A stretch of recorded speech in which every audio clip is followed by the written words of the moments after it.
মনের না কথাগুলো বলতে পারা, জীবনের স্মৃতিগুলো ধরতে পারা। মনের না কথাগুলো বলতে পারা, জীবনের স্মৃতিগুলো ধরতে পারা।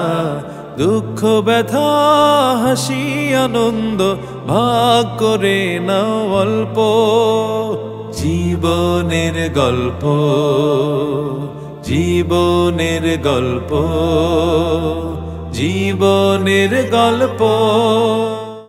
সুপ্রিয় দর্শক, আসসালামু আলাইকুম ওয়া রাহমাতুল্লাহি ওয়া বারাকাতুহু। এই মুহূর্তে যে অবস্থায় যেখান থেকে যুক্ত হয়ে দেখছেন, রব বাংলাদেশ নিবেদিত জীবনের গল্প কো স্পন্সর হিসেবে রয়েছে মালাবিস। আপনাদের সবাইকে স্বাগত জানাচ্ছি, আমি ওবায়দুল্লাহ তারেক। আমরা ইতিমধ্যে এই অনুষ্ঠানটি আপনাদের কাছে পৌঁছাতে সক্ষম হয়েছে, জীবনের অনেক অজানা গল্পগুলো আপনাদের সামনে প্রেজেন্ট করা। এবং বাংলাদেশে যারা প্রথিত যশা বিশিষ্ট ব্যক্তিবর্গ যারা রয়েছেন, বিভিন্ন ক্ষেত্রে যারা স্থানে স্বীকৃত, সেই মানুষগুলোর গল্প শুনে আমরা অনুপ্রাণিত হই এবং আমরা আরও নিজের জীবনকে আরও পরিশুদ্ধ করবার জন্য সচেষ্ট থাকি। প্রিয় দর্শক, আজকের এই আয়োজনে যেই মানুষটি 3 দশকেরও বেশি সময় ধরে সঙ্গীতকে প্রমোট করছেন, অর্থাৎ আমাদের মূল্যবোধের চেতনায় যে সঙ্গীত, ইসলামী সঙ্গীতকে লালন করছেন, গান লিখছেন, সুর করছেন, সাংস্কৃতিক অঙ্গনের পৃষ্ঠপোষকতা দিয়েছেন, মিডিয়ার প্রতিষ্ঠা করে যিনি অনেক খেদমত করছেন, বহুগুণে গুণান্বিত, আমাদের সকলের শ্রদ্ধাভাজন উস্তাদ গোলাম মাওলা। আসসালামু আলাইকুম। ওয়া আলাইকুম আসসালাম ওয়া রাহমাতুল্লাহ। কেমন আছেন? আলহামদুলিল্লাহ। জীবনে আপনি তো বিভিন্ন কালচারাল ফাংশনগুলোতে গিয়েছেন, সেমিনার করেছেন, কর্মশালা করেছেন, বিভিন্ন কলেজ ইউনিভার্সিটির প্রোগ্রামগুলো করেছেন, কিন্তু এই যে আপনি সফলতার জায়গায় এসেছেন, কিন্তু এর পেছনে অনেক কাঠখড়ি পুড়িয়ে আপনাকে আসতে হয়েছে, অথবা খুব সহসায় সুন্দরভাবে এসেছেন। যেভাবেই হোক, সব গল্পগুলো আপনাকে আজকে আমরা শুনবো, অর্থাৎ আপনার জীবনের গল্প শোনার জন্য এরকম প্ল্যাটফর্ম হয়তো যে গিয়েছেন কিনা জানি না। তো কেমন লাগছে আজকে এসে? আলহামদুলিল্লাহ। এই যে জীবনের গল্প বলাটার মধ্যে তো অনেক কিছু থাকে। জীবনের অনেক কথা আমরা বলি না বা বলতে চাই না। তা জীবনের তো চড়াই উতরে অনেক জায়গায় থাকে। জি। সংসার জীবন, তারপরে এখন তো আবার আমাদের সন্তান, তারা আবার নতুন দিকে এগিয়ে যাচ্ছে। জি। সব কিছু মিলে আলহামদুলিল্লাহ ভালো আছি। আলহামদুলিল্লাহ। আপনি তো 3 দশকেরও অধিক সময় ধরে ইসলামী সংস্কৃতির অঙ্গনে কাজ করছেন, তো এখন একটা অবস্থান তৈরি হয়েছে ইসলামী সংস্কৃতির জন্য যারা করছে, একটা অবস্থান, মোটামুটি ভালো একটা অবস্থানে। আপনাদের সময় এটা কি করে চিন্তায় আসলো বা কার অনুপ্রেরণা এটা শুরু হলো যে ইসলামী গান করতে হবে? এইটা আসলে ওই টাইমে কীভাবে হলো? আসলে আমার ইসলামী গানের সাথে যাত্রা অনেক আগের, 80-র আগে। সেই হিসেব করলে মনে হয় 40 দশক পার হয়ে যায়, তাই না? 80-র আগে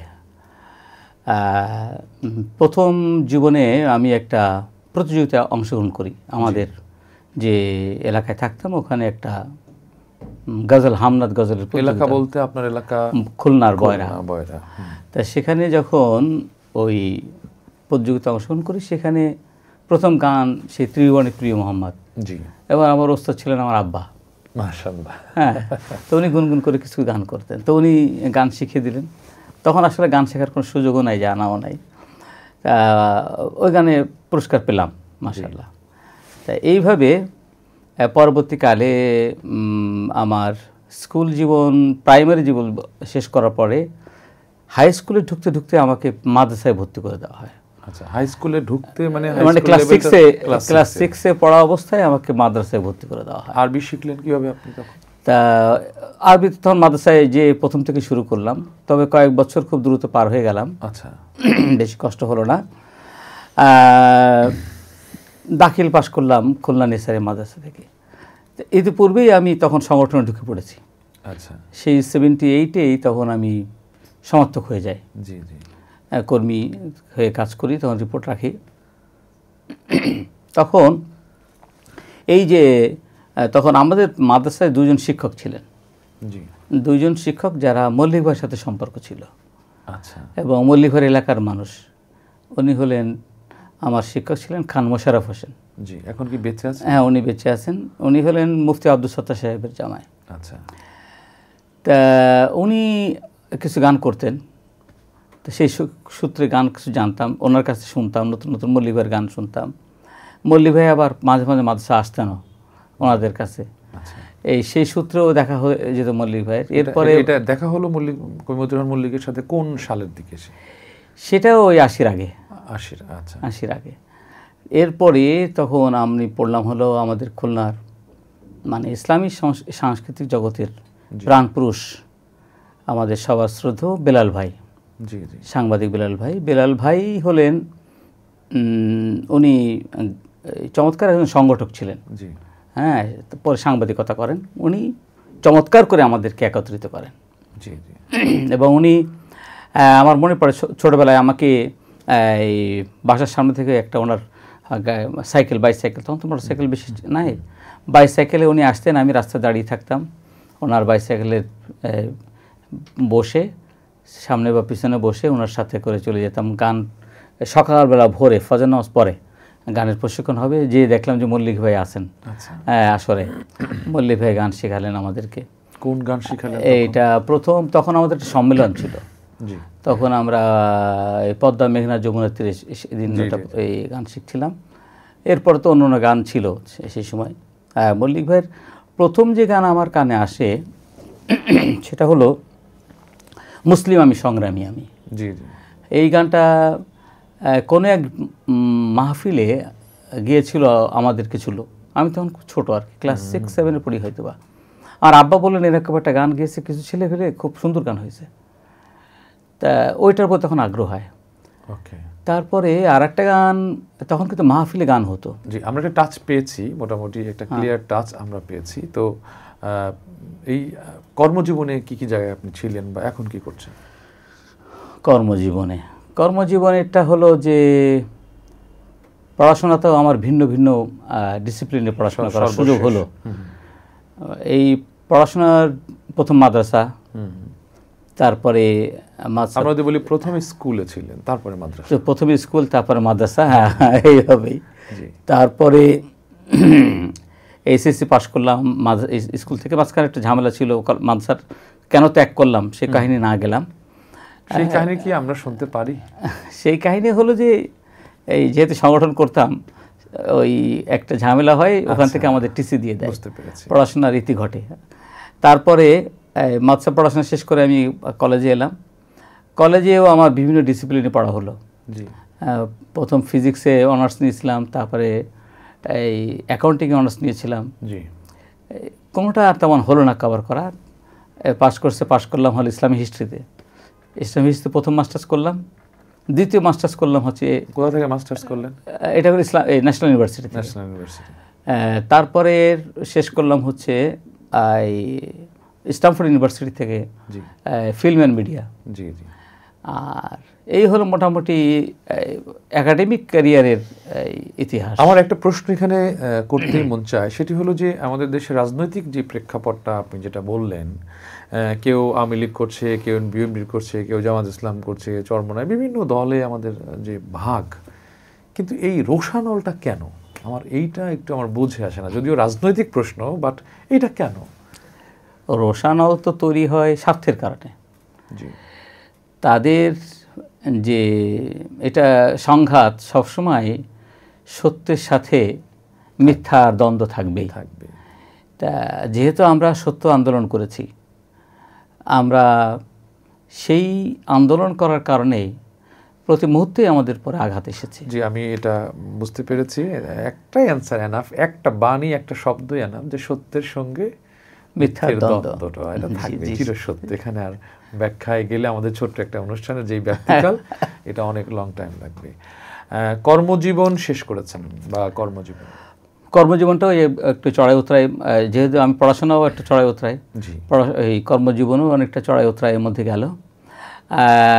কর্মজীবনে একটা কথা বলে যে আমি দীর্ঘদিন বিদেশি সংস্থায় কাজ করেছি, ডেভেলপমেন্ট অর্গানাইজেশন, ইউএসএইড, দীর্ঘদিন ওখানে ছিলাম। তারপরে কিছুদিন ইউনিসেফে ছিলাম। তারপরে একটা গ্রুপের কনসালটেন্সি গ্রুপের সাথে কাজ করতাম। এইভাবে মোটামুটি কর্মজীবনের ছোট ব্যাপ্তি বলা যায়। মানে এখন চলে আসছি হচ্ছে সকল কর্মজীবনেরই ঘটিয়ে আমার দোলন চাপা স্টুডিও, এটাতেই সময় দিচ্ছি। আর এর পাশাপাশি ছোটোখাটো কনসালটেন্সি যদি থাকে সেগুলো করে জি। এখন হলো যে ধরেন যে অনেক সময় অর্থনৈতিক টানপোড়েন থাকে, অনেক সময় বেশ থাকে। অর্থনৈতিক খুব বেশি থাকলেও সমস্যা, চাহিদার শেষ হয় না, টানপোড়েন থাকলেও সমস্যা। তো এরকম কোনো প্রতিবন্ধকতা আপনার তৈরি হয়েছে কিনা? এমন প্রতিবন্ধকতা হয় কি যে আমরা তো প্রথম জীবন তো বললাম যে আমরা চাকরি করেছি। জি। চাকরি করতে যেয়ে অনেক জায়গায় অনেক রকম দেখা মিলেছে, তবে আমি সব জায়গায় চাকরি করে একটা ভালো পরিবেশ পেয়েছি। জি। সেখানে সমস্যা হয়নি এবং ভালো স্যালারি পেয়েছি। পরবর্তীকালে যখন চাকরি মাঝখানে আমার বিদেশি সংস্থার চাকরি শেষ হয়ে যায়, আমি তখন ব্যবসা চলে আসি।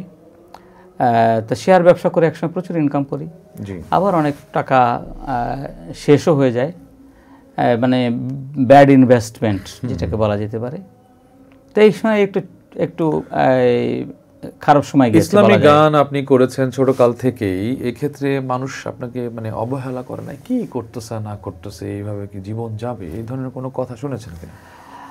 ইসলামী গানকে কোনো সময় আমি আমার পুঁজি মানে কি বলে ইনকামের জায়গা বলে কখনো আমি ধারণ করি। কিন্তু এখন তো এটা হয়েছে, ধারণ করিনি। আচ্ছা বলছি, সে জায়গাটা বলছি। তাহলে যে তারপরে যখন আমি গান শিখতে গেলাম, প্রথম জীবনে গান শিখতে গেলাম হচ্ছে যখন ছাত্র জীবন শেষ করে এলাম, তখন আজাদ রহমান সাহেবের কাছে গান শিখতে গেলাম। গান শেখার পর বুঝলাম, ছাত্র জীবন যখন শেষ করেছেন তখন কি আপনি বিয়ে করেছিলেন নাকি তখন আপনি সিঙ্গেল ছিলেন? তখন আমি সিঙ্গেল ছিলাম। আচ্ছা। বিয়ে করেছি বেশ পরে। এই যে গান শিখতে গেলাম তখন ছাত্র জীবন শেষ করতে বলতে হচ্ছে আমাদের সাংগঠনিক ছাত্র জীবন। আচ্ছা, তারপরে পড়াশোনা চলছে। এরপরে তো এই 2005 থেকে 8 পর্যন্ত করছি তো মাস্টার্স, মানে দ্বিতীয় মাস্টার্সটা যেটা করলাম। কাজে পড়াশোনা আমার জীবন ছাড়িনি কখনো। পড়াশোনা করতে এখনও ইচ্ছে করে, মনে হয় যদি এখন যদি কোনো হায়ার ডিগ্রি নিতে যাই পড়তে পারবো, কোনো সমস্যা হবে না। আচ্ছা। তা যার হোক, সংক্ষেপ করি, সেটা হলো যে এই গান শিখে তখন মনে করলাম যে হ্যাঁ, এখানে একটা বিশাল গ্যাপ চলছে। গ্যাপ চলছে হচ্ছে যে আমরা যা ইসলামী গান করছি সেখানে আমাদের জানাশোনা অনেক বাকি রয়েছে। আমাদের তাল, আমাদের বিভিন্ন সঙ্গীতের মাত্রা, লয়, আর হল বিশেষ করে রাগ রাগিনী গানের ভাব, এই ভাবে আমরা একইভাবে অবস্থান করছি, ভাব পরিবর্তন করতে পারছি না।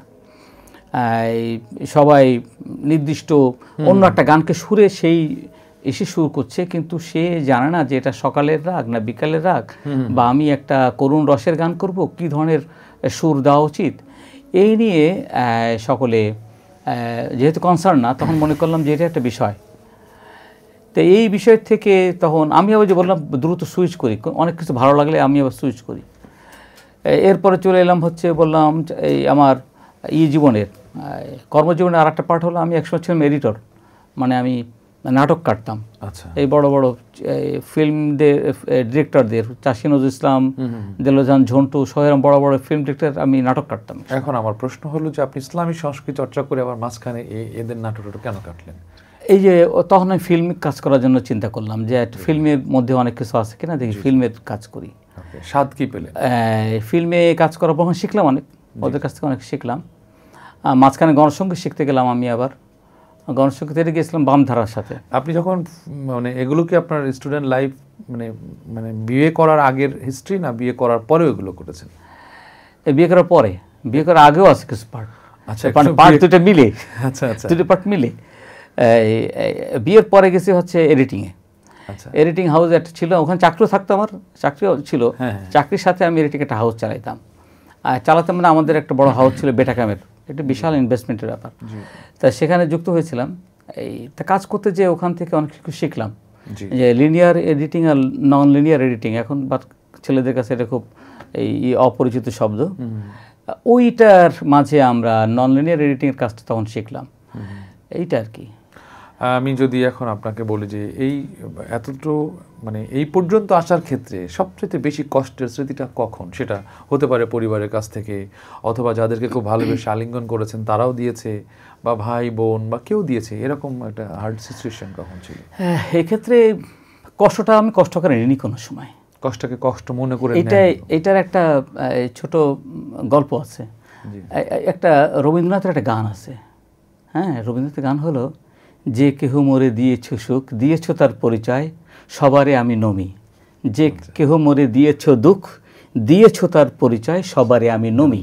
নমি মানে নমস্কার করি, হ্যাঁ, তাই এখন যে মানে শ্রদ্ধা করি, ওদের ভাষা শ্রদ্ধা করে আমরা এই।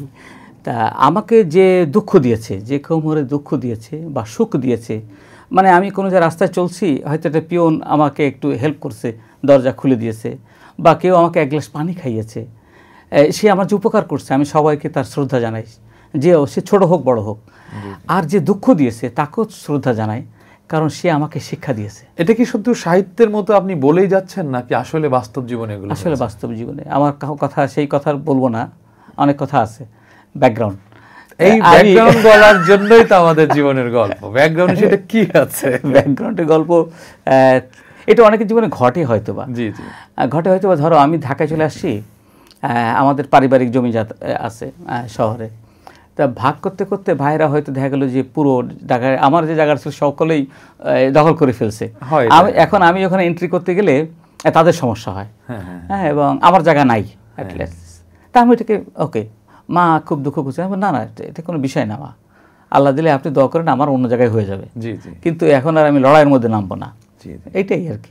অনেক কিছু এমন ঘটে না জীবনে, ঘটে তো অনেক। তুমি সেটাকে যদি সহজ করে নিয়ে নাও তাহলে সহজ। আপনি যেটা করেছেন, বা আপনি না, আমার বেলায় যদি তাই হতো, যদি আমি এখানে হার্ড হতাম, জিনিসটা টোটালি হার্ড হয়ে যেত, পরিবেশটা খারাপ হয়ে যেত। সফট হওয়াতেই টোটালি শান্ত। বাট যারা আমার হকটা নিয়েছে বা তাদের কিন্তু তারা অনুতপ্ত, প্রত্যেকটা সময় তারা জ্বলছে আমার সফট হওয়ার কারণে। Thank you. কয়েকদিন আগে একজন ভাই আমাকে বলেছে যে তারেক ভাই, আমার জমি, আমার টোটালটাই আমার বাবা আমার ভাইদের লিখে দিয়েছে, অথচ সেই বাবা সবচেয়ে বেশি দেখভাল করি আমি তাকে সব টাকা পয়সা সবই দেই, কিন্তু কোন কারণে ভাইদেরকে দিয়েছে আমি জানি না। কিন্তু সেই ভাইরা এখন বাবাকে উল্টা আঘাত দিচ্ছে, কিন্তু আমি সম্পদ হারা। কিন্তু আমি কোরআন এবং হাদিস পড়ে দেখেছি, আমি সম্পদ হারা হলেও বাবা মাকে আমি কষ্ট দিতে পারবো না। তো এটাই হলো তার ইসলাম, এটাই হলো তার প্রপার ইসলাম। আমরা বিরতিতে যাব ইনশাল্লাহ, আপনার সুন্দর সুন্দর আরও কিছু গল্প আমরা শুনবো। প্রিয় দর্শক, আপনারা দেখছেন রূপ বাংলাদেশ নিবেদিত জীবনের গল্প।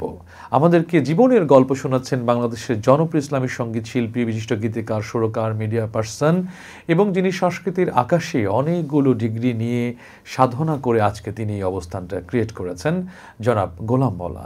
আমরা তার কাছে আরও কথা শুনবো, তার আগে নিচ্ছি ছোট্ট একটি বিরতি, আমাদের সঙ্গে থাকবেন।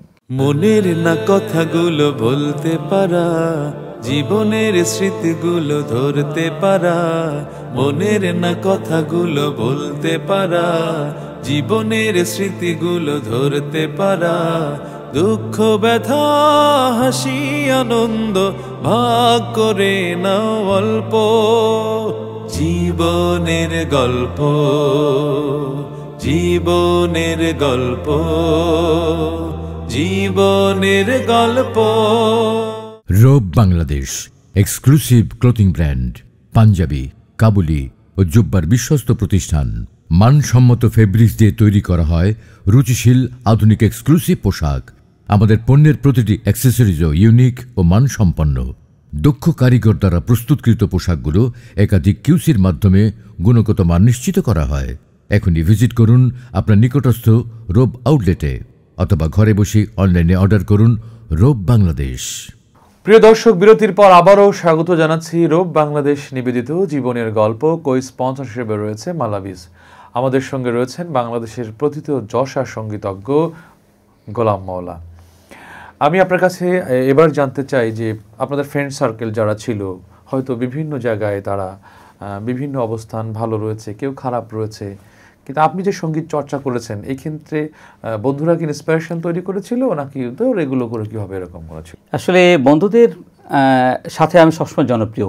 আচ্ছা, বন্ধুদের মাঝে বন্ধুরা সেই ছোটবেলার বন্ধু হোক, আর মধ্য বয়সের বন্ধু হোক, আর এখনকার বন্ধু হোক। এখন আমার এখানেও একটা কোট করতে মন চায়, জনপ্রিয় সেই বন্ধুই হয় যে সবসময় হ্যাপি থাকতে পারে।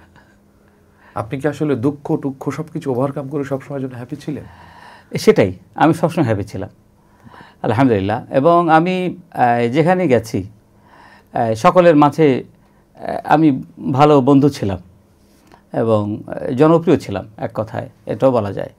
সকলেই আমাকে মনে রেখেছে। সে আমার প্রায় কেন যেন সিনিয়রদের সাথে বেশি বন্ধুত্ব হয়। হ্যাঁ, জুনিয়রদের সাথে আমি খুব ভালো মিশি, তারাও বন্ধু হয়, কিন্তু সিনিয়রদের সাথে ওর বন্ধুত্ব হয়ে যায়। তো এরকম অনেকবার ঘটছে জীবনে। আর ব্যক্তিগত জীবনে যারা যারা আমার সাথে লেখাপড়া করেছে তারা দীর্ঘদিন পরে হলেও আমার কল দিয়ে আমাকে সে আগের মতোই করে রাখতে চায়। কেউ হয়তো আমার এক বন্ধু আছে বাংলাদেশ ব্যাংকের ইডি এখন, হ্যাঁ, ও অনেক আগে ইডি ইঞ্জিনিয়ার।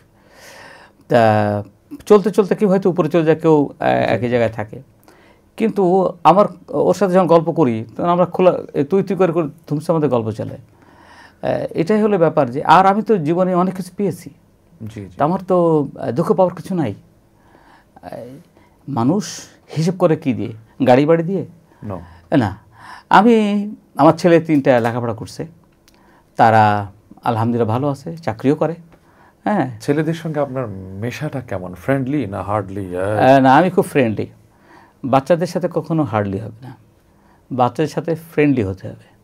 ফ্রেন্ডলি হতে হবে মনে করো আমি এই বয়সেও এখন যদি বাসায় যাই, ওরা আর এক রুমে থাকলেও দৌড়তে সব আমার রুমে আসবে, আমাকে ইয়ে যাবে, কথাবার্তা বলবো, কার কী অবস্থা চলছে, তোমার লেখাপড়া কী চলছে, যে চাকরি করে তার চাকরি কেমন চলছে, এমনি একটা গল্প হবে আমার। এবং আমরা পারিবারিক মিটিংয়ে গল্প করে আড্ডা করে খাই। এটা আমাদের ভাবিও কি সেই বন্ধনের ভেতরে, মানে ভাবিও কি আপনার মতো ফ্রেন্ডলি নাকি একটু? না, সেও ফ্রেন্ডলি, এবং আমি ফ্রেন্ডলি পরিবেশটা রাখতে চাই। ফ্রেন্ডলি পরিবেশ না রাখার খারাপ কারণ হলো, এবং বাচ্চাদের কাছ থেকে এই নিতে হয়, তাদের সার্ভিস নিতে হয়। লাইক দ্যাট, সে যদি আমি বাসায় গেলেই আমার আমার হাতে যদি ব্যাগ থাকে তাহলে সে আমার ব্যাগটা আগে নিয়ে নেবে। হ্যাঁ, আমার এই সিঁড়িতে ওঠার আগে যে আমার হাতে জিনিস সেগুলো নিয়ে নেবে, এগুলো শেখাতে হয় বাচ্চাদের। যদি আমি মনে করি না আমি একা তো পারি, কিন্তু একসময় যে ওরা মনে করবে যে আব্বুর কিছু সার্ভিস দেওয়া লাগে না। সুন্দর, দারুণ পয়েন্ট। আমাদেরকে সার্ভিস নিতে, পানি খাবো, তুমি পানি দিয়ে যাও, আমি বসে থাকবো, পানি দিয়ে যাবে। আমি কিন্তু উঠে যে পানি খেতে পারি, কিন্তু আমি ইচ্ছে করে ওর কাছ থেকে এই নিলাম যে ও যেন একটু খেদমত করাটা শিখুক। মাশাআল্লাহ, আমার ঠিক কয়েকদিন আগে তুবার কথা মনে পড়ছে। আমিও তুবাকে বসে আছি, আমি তুবাকে বললাম, মা আমাকে এক গ্লাস পানি দিও, তো ছোট ঠিকই ও দেখি পানি নিয়ে যাবে। ভালো লাগলো, এটা মিলে যাওয়াতে বেশ। না, এটা খুবই দরকার। এবং আমি এটাও করি যে শাফিনকে কখনো বাজার করে আমার সাথেই বড় ব্যাগটা ধরতে দেখো, বাবা অনেক ভারী তো, ধরা শেখো, দেখো বাবা কি কষ্ট করে এটা নিয়ে আসে। তো ফাইন, খুব ভালো লাগছে আর কি। সঙ্গীত নিয়ে আপনার ভবিষ্যৎ পরিকল্পনা কি, বা কতটুকুন পেয়েছেন আর কতটুকুন অপ্রাপ্তি রয়েছে? সঙ্গীত নিয়ে তো মাঝখানে তো বলেছিলাম যে মাঝখানে আমি নাটকে চলে গিয়েছিলাম, মনে করছিলাম যে নাটকে অনেক কিছু করতে হবে। আমি মেইন স্ট্রিমই নাটক বানাতাম। হুমায়ুন ফরিদি, সুমান্না আমার লেখা নাটকে অভিনয় করেছে, 21 টিভিতে আমার নাটক গিয়েছে। তা মনে করতাম যে নাটকই হলো আমার জায়গা, যেখানে আমার ক্রিয়েটিভ। আমি অনেক নাটক লিখেছি, কিন্তু দেখলাম যে নাটকে আসলে ইমান রাখা খুব কষ্টকর। পরিবেশটা একটু বেশি গ্যাঞ্জামে, সেখানে মেয়েদের চলাফেরা বেশি, এই নামাজ কাজা হওয়ার সম্ভাবনা খুব বেশি, দৌড়াদৌড়ি করে, অনেকগুলো কারণে ওখান থেকে সরে এলাম। একসময় আমি গানও প্রায় ছেড়ে দিয়েছিলাম। আর তারও একটা কারণ ছিল, আমি তো উচ্চাঙ্গ সঙ্গীত শিখতে গিয়েছিলাম। তো উচ্চাঙ্গ সঙ্গীত শিখতে যেয়ে দেখলাম যে আজাদ আহমদ সাহেবের ওখানে যে সবাই গুরুর পা ধরে প্রণাম করে। তো এইসব বিষয়টি সব আমাকে ই করতো, আমি তো প্রণাম করতে পারবো না কোনোদিন। তা তারপরে এখন আমাদের ইসলামী গানের যে জগৎটা, সেই জগৎটা তো আমাদের গড়তে হবে। এখানে অনেক কিছু কাজ করা রয়েছে, শিল্পীদের গলা তৈরি নাই, কাজ করতে হবে। আমি একটা প্ল্যান দিয়েছিলাম আমাদের ঊর্ধ্বতন আমাদের ভাইদেরকে, যে সারা দেশে যারা গান শেখাচ্ছে, মানে সঙ্গীত প্রশিক্ষকদের প্রশিক্ষণ কর্মশালা খুবই জরুরি, এবং 7 দিনব্যাপী তারা আমাদের কোথাও আটকে থাকবে। তাদেরকে আমরা ফুল একবারে ইনস্ট্রুমেন্টাল, যেহেতু তারা ময়দানে ইনস্ট্রুমেন্ট বাজাতে পারবে না, অনুমতি নাই, কিন্তু তাদেরকে আমরা ইনস্ট্রুমেন্টের ভিতরে সুন্দর করে শিখিয়ে দেবো যে কিভাবে সে গান শিখবে, কী করে গলা তৈরি করবে, কিভাবে তালটাকে সে খেয়াল করবে। এই সকল বিষয়ে আমি একটা কর্মশালা করতে চাই। তো কর্মশালা করার জন্য আমি আমাদের ঊর্ধ্বতন এইকে আমি একটা লিখিত প্ল্যান দিয়েছি। জানি না সেই প্ল্যান তারা কবে পাস করবে, অন্যদিকে তারা খুব ব্যস্ত। তা এই ধরনের আমি প্রশিক্ষণমূলক কাজগুলো বেশি নজর দিতে চাই, যে এখানে কোয়ালিটি বাড়াতে হবে, কোয়ান্টিটি প্রচুর কাজ হচ্ছে। সংস্কৃতি কি শুধু আপনার সঙ্গীত নিয়ে? আপনি তো নাটকে কাজ করেছেন এবং মেইন স্ট্রিমে কাজ করেছেন, তো এখানে তো পজিটিভ মানে স্ক্রিপ্টগুলো দিয়ে তো ভালো নাটক হতে পারে, সেটা করছেন না কেন? একজন মানুষ সব কিছু করতে পারে না। সঙ্গীতে আমি যেটা মনে করি যে সঙ্গীতে অনেক লোক এই জায়গায় আছে, নাট্যাঙ্গনটা অনেক শূন্য শূন্য ভাব।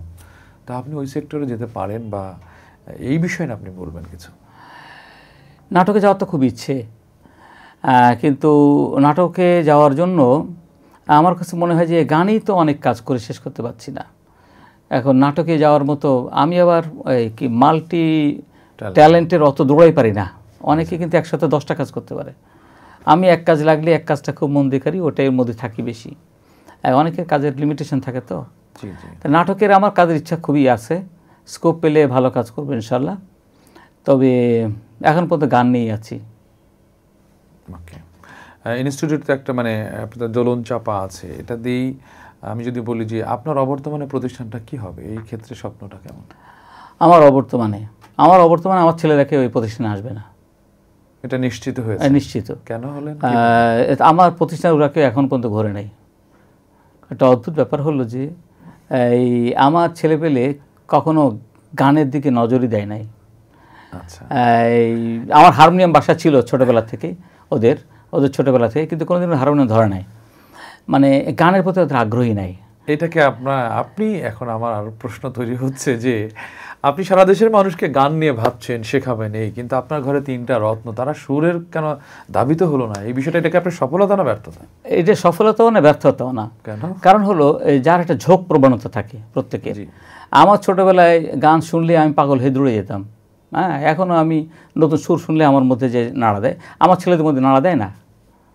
কিন্তু এটা তো পজিটিভ ওয়ে এবং একটা সোয়াবের কাজ। তাহলে আমরা কেন ইসলামী সংস্কৃতি চর্চা করছি? লাভটা কি এখানে? আসলে আলটিমেটলি এটার ওনটা কি হচ্ছে? এটা কি আমরা ফিনান্সিয়ালের জন্য করছি, আল্লাহ সন্তুষ্টির জন্য করছি? এটা কি সমাজ স্বীকৃত? এটা কি শরীয়ত অ্যালাউ করে? তাহলে কেন করছি? আচ্ছা, এটা শরীয়ত অ্যালাউ করে এবং এটা সমাজের জন্য দরকার এই কালচারাল অনুষ্ঠানটা। কারণ সঙ্গীত বাদে কেউ নাই। আমরা সকলেই একটা ছোট বাচ্চা, সে সারাদিন খাবার খাচ্ছে, একটা কিছু দেখছে, গান দেখছে, মানে এটার সাথে জড়িত হয়ে আছে। এখন আমার মানে বাচ্চারা, তাদের সঙ্গীতের প্রতি ঝোঁক নাই, তাদের অন্যদিকে ঝোঁক আছে। সে হয়তো প্রোগ্রামিংয়ের দিকে ঝোঁক বেশি, ও প্রচুর প্রোগ্রামিং করছে বসে বসে। আর একজন জাপানি ভাষার দিকে ঝোঁক, সে ওদিকে ঝুঁকে আছে। এক দিনে সবাই ইংলিশ মিডিয়ামে পড়াশোনা করছে, কিন্তু ইংলিশ মিডিয়ামে পড়াশোনা করলেও আমার ছেলেমেয়ে একজনে এক দিকে ঝোঁক। আমি কাউকে জোর করে কিন্তু কোনো কিছু করানো যায় না। ইংলিশ মিডিয়ামে পড়াশোনার কারণে কি বাংলা সঙ্গীতগুলো তাদের ভেতরে ঢুকলো না, নাকি ইংলিশ মিডিয়ামে পড়াশোনা করায় তাদেরকে অনেক বড় এস্টাবলিশড করার চিন্তা নিয়ে আপনি ইংলিশ মিডিয়াম পড়িয়েছেন? আমি সবসময় ইংলিশের ভেতরে আছি, বাংলা টাংলা এগুলো সঙ্গীত না, এই কারণে বাংলা কি বলে? বা আপনি 40 বছর ধরে ইসলামী সংস্কৃতি অঙ্গনের সময় দিলেন, কিন্তু নিজের ঘরের সংস্কৃতির আলো ফুটলো না মিন তারা চর্চা করছে। অবশ্যই অবশ্যই। এবং আপনি 40 বছর ধরে এসে একটা প্রতিষ্ঠান গড়লেন, আপনার অবর্তমানে এই প্রতিষ্ঠানটা কে চালাবে সেটাও তৈরি হলো না। এটাকে আপনি কিভাবে দেখছেন? আসলে ওদের তো বললাম ঝোঁক প্রবণতা ব্যাপার, ওদেরকে জোর করে কোনো কাজ করানো যাবে না। আমার ছেলেও তো নামাজ পড়তে চায় না, কিন্তু তাকে তো জোর করে নামাজ পড়ানোর মানে আমি কথা বলছি না, কম্পেয়ার যে পড়তে চাচ্ছে না। আচ্ছা, নামাজ বাদ দেন, ধরো পড়তে চাচ্ছে না বা ও খেতে চাচ্ছে না, ওর খেতে মন চাচ্ছে না, তারপর আমি জোর করে খাওয়াচ্ছি, পড়তে চাচ্ছে না, ও কি হবে পরে সেটা বাদ, আমি ওকে পড়ার জন্য ইয়ে করছি। কিন্তু ইসলামী সঙ্গীত যেটা 40 বছর ধরে সাধনা করলেন, সেটার ব্যাপারে তাদেরকে তাগিদ দিলেন না। তাগিদে লাভ নাই তো, সে এটাকে ওন করে না। যে যেটাকে চায় না কারো পরে ইম্পোজ করা যায় না, এবং ঠিকও না। এটাই হলো বিজ্ঞানসম্মত পদক্ষেপ। আমি কাউকে জোর করে তোমাকে গান শিখতে হবে, তোমাকে নাটক শিখতে হবে, আমি জানো নাটকের কত বিদ্যা আমি জানি, আমি ক্যামেরার পরে পড়াশোনা করছি, সাউন্ডের পরে পড়াশোনা, তুমি এটা শেখো, বাধ্য করে লাভ নাই। আমার জীবনটাও তো এইরকমই হয়েছে। আমি ওবায়দুল্লাহ তারেক, কিন্তু আমি নিজেও যে শিল্পী হবে এটা আমি জানতাম না একদম। আমার স্যার আমাকে বলছে 1 2 3 4 5 তোরা কালকে গান শিখে আসবি, মানে স্যার ইয়ে করে নিয়ে এসছে, সেখানে গান বলেছি, একটু ভালো হয়েছে, ফার্স্ট হয়েছি, দেন এভাবে যাত্রা শুরু হলো। তা আমি নিজেও জানতাম না, আমার পরিবারও জানতো না। তো এই যে আইডেন্টিফাই করে দেয়, এটা কি দেওয়া উচিত নয়? তাদেরকে আমি দেখানোর চেষ্টা করছি, গান গাওয়ানোর চেষ্টা করছি, স্কুলে প্রতিযোগিতায় নাম লেখানোর চেষ্টা করছি, কিন্তু সেখানে তারা নাম লিখবে না, এটা তারা নিবেই না। এখন তারা যেদিকে ঝোঁক, আমার মানে মেজো ছেলে যে চাকরি করে, ওর প্রচণ্ডভাবে একসময় কেমিস্ট্রি পাগল ছিল। হ্যাঁ, খালি কেমিস্ট্রি বই, দুনিয়ার কেমিস্ট্রি বই যত কিছু সব খালি পড়বে। এবং ও ঢাকা বিশ্ববিদ্যালয়ের কেমিস্ট্রিতে ভর্তি হয়, অ্যাপ্লাইড কেমিস্ট্রিতে। ওই একটা সাবজেক্ট ছাড়া অন্য কোনো সাবজেক্টই পড়বে না, মানে পাগল, ওর ক্যাম্প ম্যাথ বলতো ওর নিজেকে। তা এখন এটা তো তার ঝোঁক প্রবণতা, আমি এটাকে স্টপ করতে পারবো না। তার ঝোঁক প্রবণতাকে আমাকে বাড়াতে হবে, কারণ একটা গাছ যেদিকে যাচ্ছে আমি সেদিকেই তাকে দিতে পারি, তার আলো ওদিকে, আমি তার আলোকে কখনো ফেরাতে পারবো না। ঠিক আছে, গতি তো এই দিকে যাচ্ছে, কিন্তু আপনি যদি একটু গবেষণা করে গতিটাকে আলাদা ডিজাইন করতে চান, ওই গতিটাকে একটু না রে ভাই, সেটাও করা যায়, এটা হয় না। এবং ঝোঁক প্রবণতা আমারও একদিকে আছে, আপনারও এখনো নফস একদিকে ঝুঁকে যায়, কিন্তু আপনি সেখানে বাধা দেন, কিছুটা পজিটিভ। যাই হোক, আমরা আরো কিছু কথা শুনবো, একটা বিরতি নিচ্ছি। প্রিয় দর্শক, সুন্দর এই আয়োজন, চমৎকার কথা।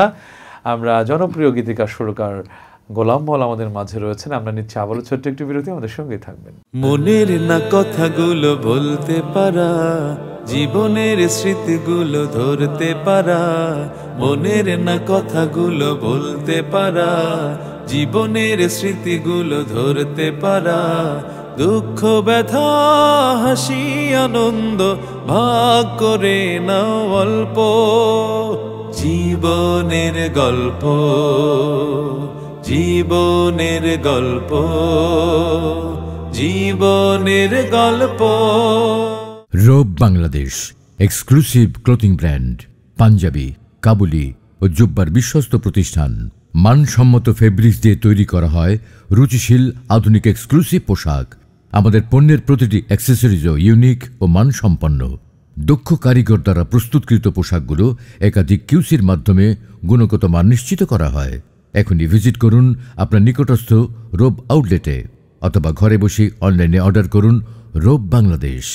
প্রিয় দর্শক, বিরতির পর আবারও স্বাগত জানাচ্ছি। রোব বাংলাদেশ নিবেদিত জীবনের গল্প কই স্পন্সর হিসেবে রয়েছে মালাবিস। আমাদের মাঝে গেস্ট হিসেবে সুন্দর সুন্দর জীবনের নানাবিধ গল্প তুলে ধরেছেন গোলাম মওলা।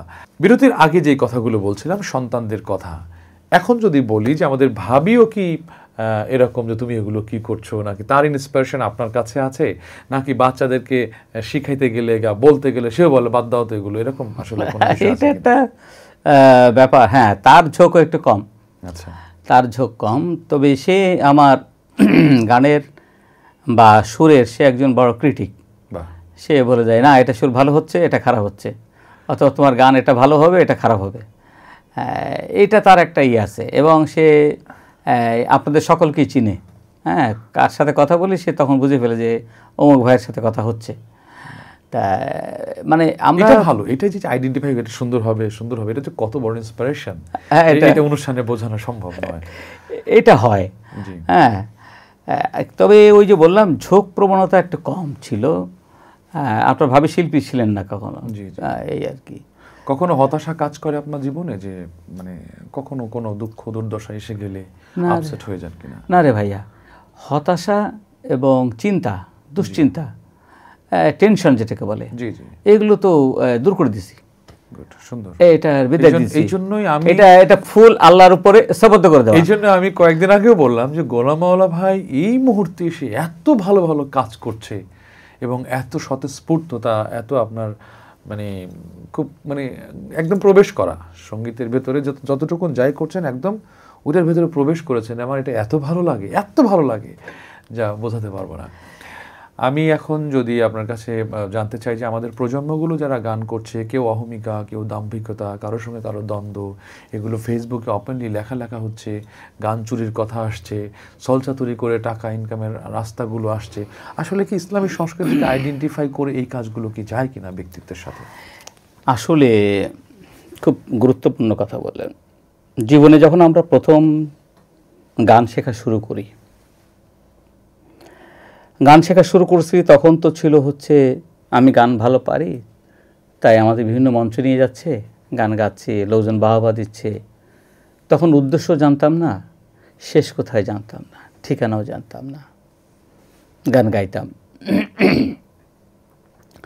মল্লিক ভাইয়ের গানগুলো কণ্ঠে ধারণ করছে, ওইগুলো গাওয়ার সময় অনেকে বলতো যে এইগুলো তোমার জীবনের কথা কিনা।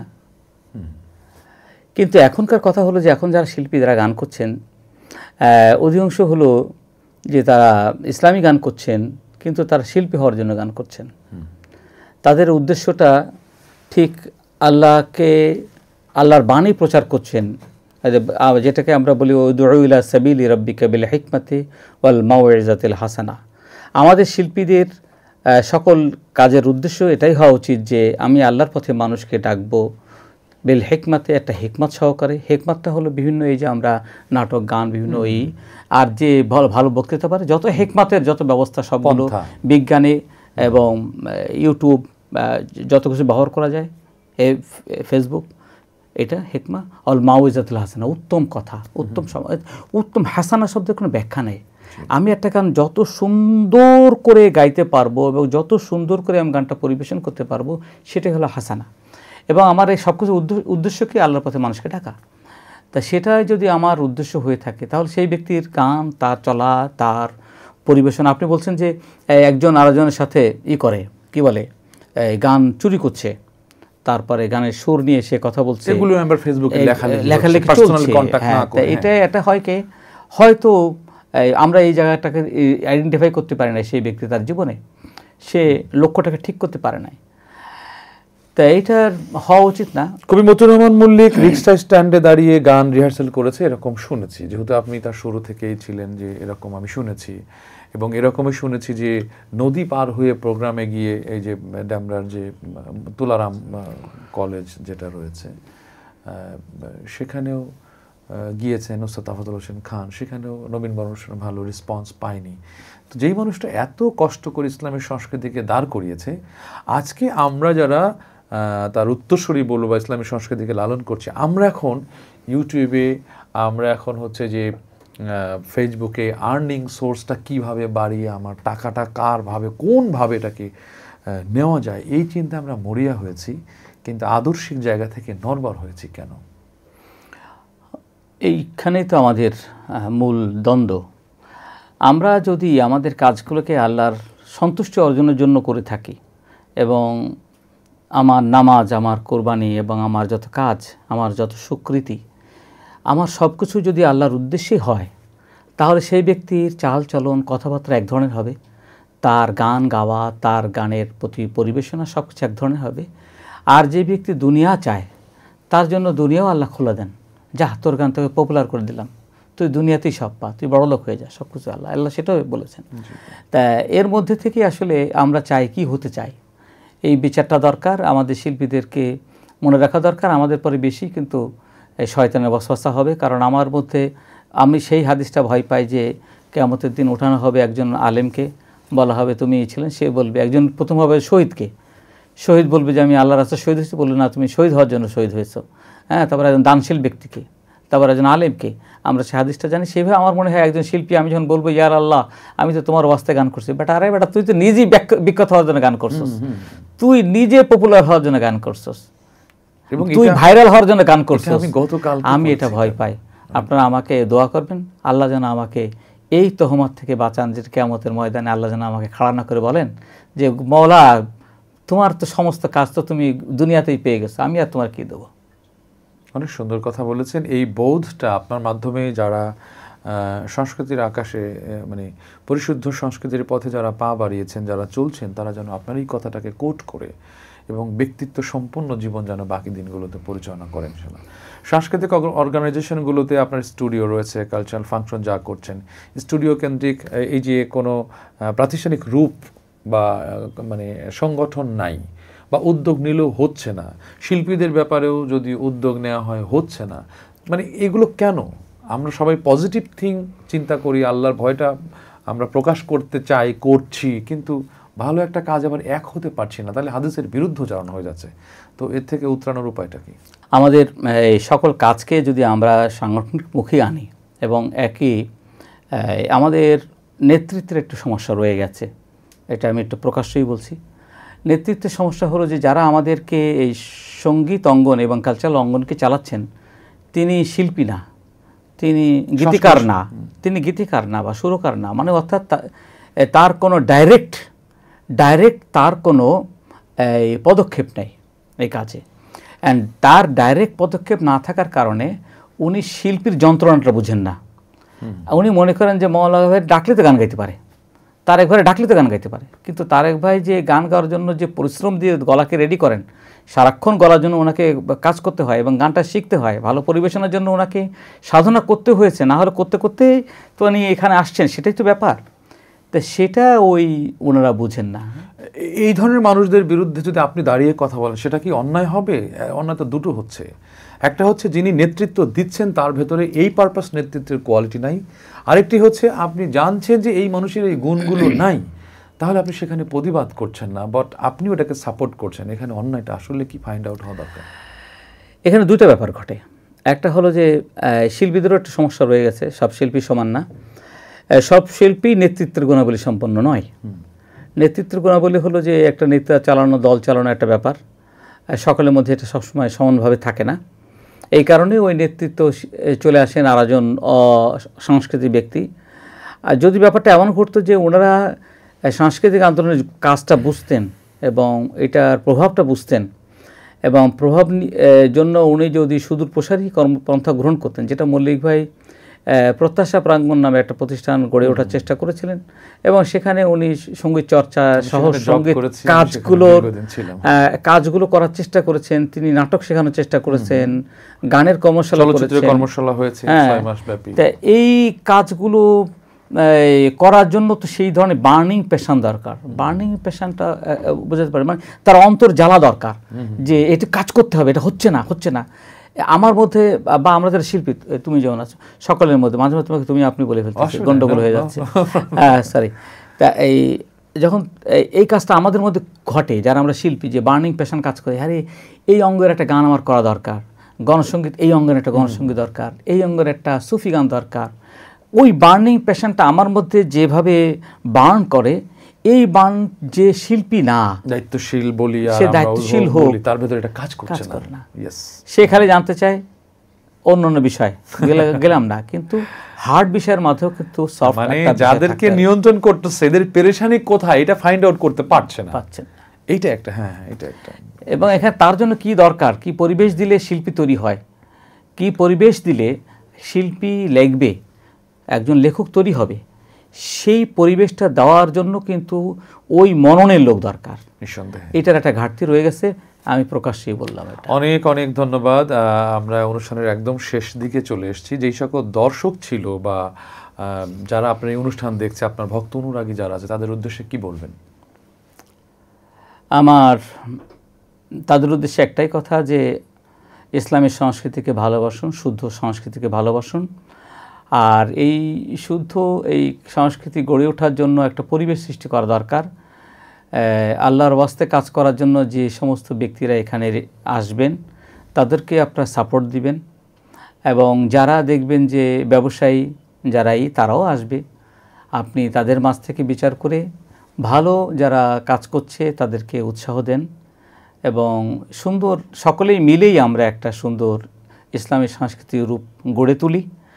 এবং এদেশে যে সংস্কৃতি তো শুধু মানুষের গান বাজনা না, গান গজল না, এর মধ্যে হলো জীবন চারণ, সব কিছুই কিন্তু জড়িত হয়ে যায়। সব জায়গায় যেন আমরা পরিবর্তন এনে সার্বিকভাবে আল্লাহমুখী একটা সমাজ গড়ে তুলতে পারি, সেই চেষ্টা যেন আমরা কাজ করতে পারি। আমিন। অনেক অনেক মোবারকবাদ, মূল্যবান সময় দিয়েছেন, আল্লাহ আপনাকে এই সময়ের জাযা দান করুন। আমিন।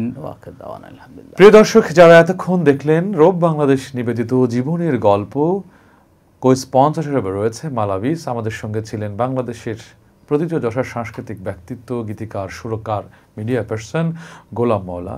আমরা তার কাছে আজকের এই আয়োজনে কিছু কথা শুনতে পেরেছি, বাকি কথা হয়তো আবারও শুনবো। এইভাবে আপনারা যারা অনেক অজানা কথাগুলো স্বপ্ন লালিত হয়, আশান্বিত হয়, যেই বাণীগুলো শুনে আমাদের করণীয় কি, সকল বিষয়গুলো নিয়ে জীবনের গল্প একটি বড় মাধ্যম হয়ে দাঁড়িয়েছে আমাদের সবার জন্য। যারা এতক্ষণ ছিলেন, আগামী পর্বে আবারও দেখা হবে সেই প্রত্যাশা রেখে শেষ করছি। আসসালামু আলাইকুম ওয়া রাহমাতুল্লাহ। Rob Bangladesh exclusive clothing brand, panjabi, কাবুলি ও জুব্বার বিশ্বস্ত প্রতিষ্ঠান। মানসম্মত ফেব্রিক্স দিয়ে তৈরি করা হয় রুচিশীল আধুনিক এক্সক্লুসিভ পোশাক। আমাদের পণ্যের প্রতিটি অ্যাক্সেসরিজও ইউনিক ও মানসম্পন্ন। দক্ষ কারিগর দ্বারা প্রস্তুতকৃত পোশাকগুলো একাধিক কিউসির মাধ্যমে গুণগত মান নিশ্চিত করা হয়। এখনই ভিজিট করুন আপনার নিকটস্থ রব আউটলেটে, অথবা ঘরে বসে অনলাইনে অর্ডার করুন রব বাংলাদেশ। মনের না কথাগুলো বলতে পারা, জীবনের স্মৃতিগুলো ধরতে পারা, মনের না কথাগুলো বলতে পারা, জীবনের স্মৃতিগুলো ধরতে পারা, দুঃখ ব্যথা হাসি আনন্দ ভাগ করে নাও অল্প, জীবনের গল্প, জীবনের গল্প, জীবনের গল্প।